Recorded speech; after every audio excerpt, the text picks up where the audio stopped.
நாளைக்கான பிரமல காவேரி விஜயும் சேரக்கூடாதுன்னு விஜயோட சித்தி காவேரி மீட் பண்ணி பேசிடுறாங்க. விஜயோட வாழ்க்கையை விட்டு நீ போனாதான் விஜயோட வாழ்க்கை நல்லா இருக்கும், அதனால சத்தியம் பண்ணி கேட்குறாங்க. நீ விஜயை விட்டு பிரிஞ்சு போயிடணும்னு காவேரியும் வேற வழி இல்லாமல் சத்தியம் பண்ணி கொடுத்துறாங்க. விஜய் ரொம்பவே சந்தோஷமா காவேரி கூட்டிட்டு போலான்னு வீட்டுக்கு வராங்க. அப்ப காவேரி அவங்க கிட்ட மூஞ்சில் அடிச்ச மாதிரி பதில் சொல்லிடுறாங்க. எனக்கு உங்க கூட வாழ விருப்பம் இல்லை, உங்க வீட்டுக்கு என்னால் வர முடியாது, தயவு செய்து என்னை மறந்துடுங்கன்னு சொல்லிடுறாங்க. இது கேட்டு விஜய் ரொம்பவே சுக்குநூறா நொறுங்கி போயிடறாங்க. ஒரு பக்கம் காவேரியோட அம்மாவும் அவ இவ்வளவு சொல்லியும் எதுக்காக நீங்க அவளை ரொம்ப கட்டாயப்படுத்திக்கிட்டு இருக்கீங்க, அவதான் உங்களுக்கு கூட வாழ பிடிக்கலன்னு சொல்லிட்டால, அவளுக்கு டிவோர்ஸ் கொடுத்துட்டு அவன் வாழ்க்கையை விட்டே போயிடுங்க, அவன் வாழ்க்கையாவது சந்தோஷமா இருக்கும்னு சொல்லிட்டு மூஞ்சில் அடிச்ச மாதிரி பேசிடுறாங்க. இதை கேட்டு விஜய் ரொம்பவே துடிச்சு போறாங்க. விஜய் வீட்டுக்கு வந்து பாக்குறாங்க.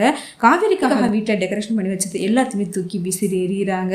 எதுக்காக காவேரி இது மாதிரி நடந்துக்கிட்டா, நைட்டு வரைக்கும் என்கிட்ட நல்லா தானே பேசிக்கிட்டு இருந்தா, எதனால இப்படி மாறினான்னு சொல்லிட்டு ரொம்பவே மனவடைஞ்சு போறாங்க. காவேரி விஜய் கிட்ட அது மாதிரி பேசுறத நினைச்சு ரொம்பவே துடிச்சு அழுகுறாங்க.